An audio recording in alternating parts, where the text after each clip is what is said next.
Muy buenas, primer vídeo de este tema 7, función de reproducción, y en este vídeo vamos a ver principalmente la anatomía del aparato reproductor masculino y del aparato reproductor femenino. Bien, lo primero que nos aparece aquí es una pequeña introducción. Ya como sabemos, hemos visto la función de nutrición del cuerpo humano y los órganos que intervienen en ella, la función de relación, y ahora vamos a entrar con la función de reproducción. Lo primero que tenemos que tener claro que la especie humana es una especie sexual, es decir, en la reproducción intervienen un gameto masculino y un gameto femenino. En nuestro caso, somos especies dioicas, es decir, somos especies en las que unos individuos tienen órganos reproductores masculinos y otros individuos tienen órganos reproductores femeninos. Bien, los primeros conceptos que aparecen aquí es qué es el sexo y la sexualidad. El sexo es la condición biológica con lo que tú naces, si eres XX o eres XY. Y eso va a determinar una serie de características en tu cuerpo, que es la sexualidad. Pero claro, no siempre lleva relación. Normalmente sí. Si naces hombre, pues normalmente tu sexualidad se va a desarrollar como la de un hombre, aunque pueda haber casos como la de la disforia de género, ¿no? En la que la sexualidad que uno expresa es distinta a la del sexo que tiene. Los casos de ha nacido hombre, ¿no? Características de hombre, con XY, con pene, con una serie de cóctel hormonal distinto al de la mujer, pero sin embargo se siente mujer, ¿no? Pues ahí la sexualidad no está relacionada o no está pareja con el sexo con el que ha nacido, ¿no?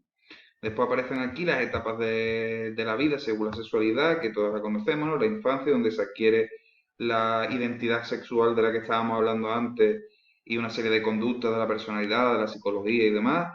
En la adolescencia, donde esa sexualidad se expresa de alguna manera, ¿no? Se empiezan a desarrollar los distintos, las distintas características sexuales. En el caso de las mujeres, las mamas, en el caso de los hombres, empiezan a activarse los testículos.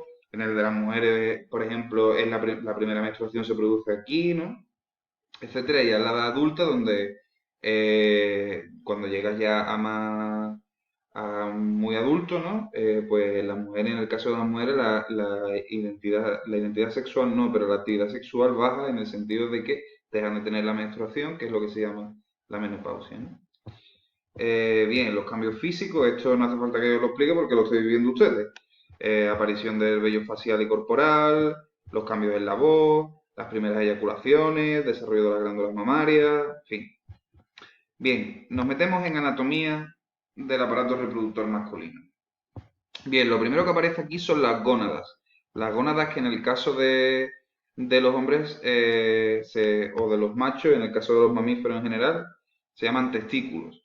¿Qué son las gónadas? Son un órgano especializado solo y exclusivamente para producir el gameto sexual. ¿Qué es un gameto sexual? Es una célula que, unida a otra célula, produce un individuo nuevo. En el caso de los hombres, los testículos producen espermatozoides, que es los gametos sexuales de los hombres. Bien, ¿qué encontramos en los testículos? Los testículos por dentro están formados por una serie de conductos, ¿vale? Laberínticos, y en estos conductos es donde se forman los espermatozoides. Entonces, dentro de estos conductos vamos a encontrar células precursoras de espermatozoides. Estos testículos están rodeados, protegidos por una capa de piel, que es lo que se llama el escroto, y la bolsa escrotal, ¿no?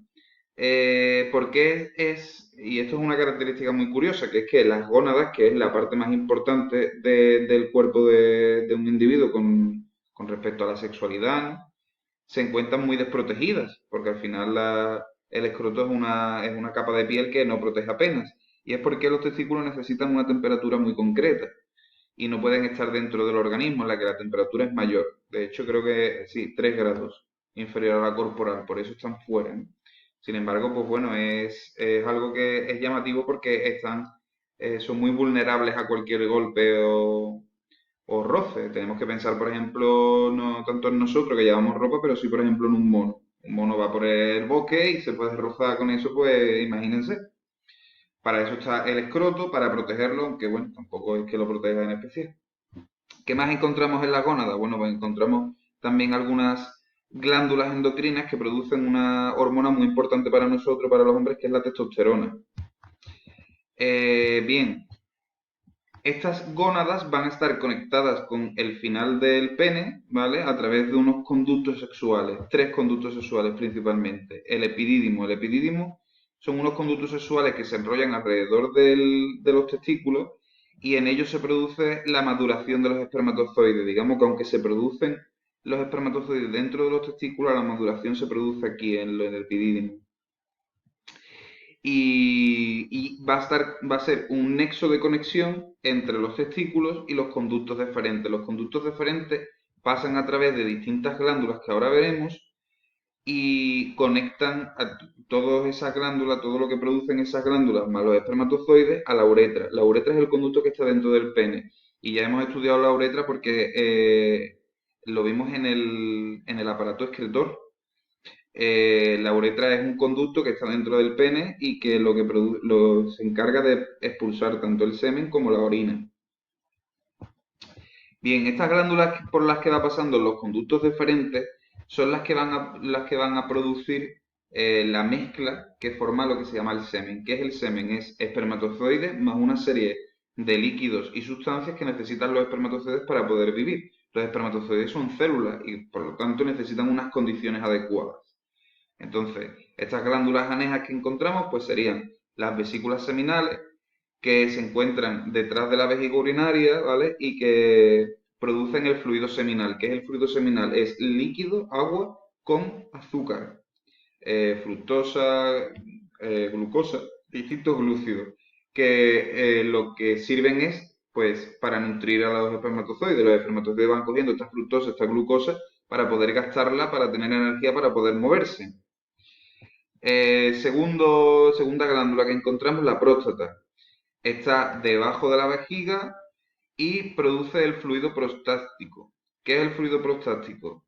Es un fluido que lo que hace es activar a los espermatozoides. Una vez que se activan, los espermatozoides empiezan a gastar toda la glucosa que encontrábamos antes en el fluido seminal. Y aparte, es un líquido muy importante porque en las condiciones de dentro de la vagina de las mujeres son muy ácidas y los espermatozoides no podrían vivir ahí. Entonces este líquido lo que hace es que los recubre, crea como una capa que recubre los espermatozoides y neutraliza un poco la acidez de las secreciones que tienen las mujeres por la vagina y por el útero. Y por último encontramos las glándulas de Cooper. Estas se encuentran justo en la base del pene y segregan el líquido lubricante también para neutralizar la acidez pero en este caso de la uretra, ¿vale? Si tenemos que pensar que en la uretra también pasa la orina, entonces algunos restos de esta orina, que es algo también muy ácido, puede quedarse ahí, entonces las glándulas de Cooper segregan una sustancia que lo que hacen es contrarrestar esa acidez que pueden encontrar dentro de la uretra los espermatozoides, ¿no? Y que por lo tanto, pues por la misma lógica, no podrían vivir. Y por último encontramos el pene. El pene es un órgano encargado de introducirse dentro de la vagina para que los espermatozoides puedan llegar directamente al óvulo. Eh, Básicamente, por dentro de él se recorre la uretra y encontramos dos partes diferentes, ¿vale? El cuerpo esponjoso, que es un tejido que recubre la uretra e impide que se cierre, porque eso tiene que estar constantemente abierto para que pueda pasar por ahí tanto la orina como el semen. Este cuerpo esponjoso a lo largo del pene es bastante chico, pero cuando llega al final se agranda y forma lo que se llama el glande. El glande es una parte muy importante del pene, entre otras cosas porque se encuentra en la mayor cantidad de terminaciones nerviosas, que es lo que produce el placer, y va a tener también relación con el aparato reproductor femenino. Ahora lo vamos a ver. Al final de este glande va a estar protegido por una capa de tejido epitelial, igual que el escroto, que es lo que se llama el prepucio. Y por último estarían los cuerpos cavernosos, que son masas situadas justo al lado del cuerpo esponjoso y que están formados por un tejido eréctil. Es lo que permite que el pene se erecte en el momento de la copulación. Este tejido eréctil es simplemente tejido nervioso con una serie de huecos para que se llene de sangre. Entonces, en el momento de la erección, lo que hacen esos huecos es que se llenan de sangre y hace que el pene pues se erecte, ¿no? Bien, vámonos con el aparato reproductor femenino. Eh, En el aparato reproductor femenino es mucho más sencillo. Lo primero que vamos a encontrar es la vagina. La vagina, bueno, lo primero que vamos a encontrar son los órganos genitales externos. Los órganos genitales externos es lo que se llama la vulva. La vulva está formada por 4 labios, 2 interiores y dos exteriores. Y entre ellos se encuentra el clítoris. ¿Por qué decía que tenía relación con el glande? Porque el clítoris está formado por el mismo tejido que el glande. Es donde llegan todas las terminaciones nerviosas que producen el placer. Y como curiosidad os digo que cuando a una persona que tiene disforia de género se le hace un cambio de sexo de mujer a hombre, lo que se hace con el clítoris es estirarlo para producirlo, generarle a ese individuo un pene, ¿no? Bien, tras los órganos genitales externos nos encontramos con la vagina. La vagina es un conducto musculoso y elástico. ¿Por qué es musculoso? Porque en él se producen contracciones y es elástico para que pueda introducirse un pene. Y comunica con el útero. Aquí van a segregar una serie de sustancias para lubricar y aparte también se va para facilitar, ¿no?, la entrada del pene. Y aquí además se va a producir una membrana que se denomina himen y que en el momento de la primera copulación pues normalmente se rompe, aunque puede ser que no se rompa en la primera eyaculación, sino que se rompa antes o que se rompa por varias veces, ¿no? Que no tiene que ser en la primera. Simplemente es un conducto para que entre el pene, la vagina.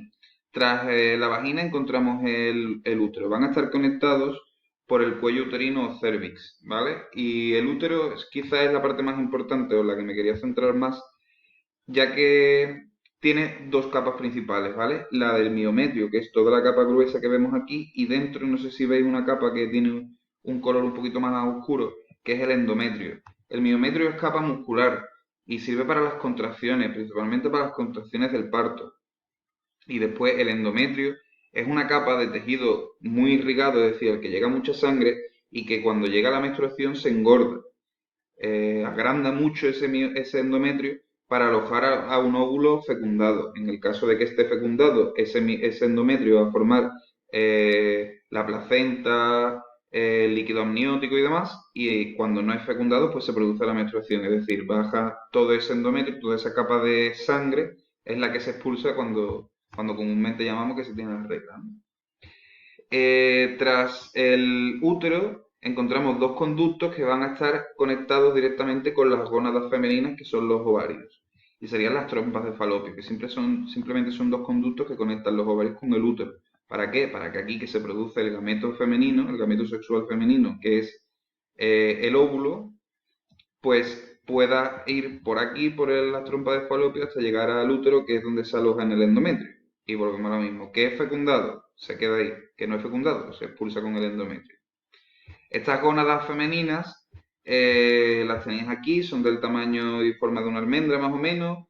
Ellas son las que van a producir la maduración del óvulo a través de un proceso que ya estudiaremos más adelante.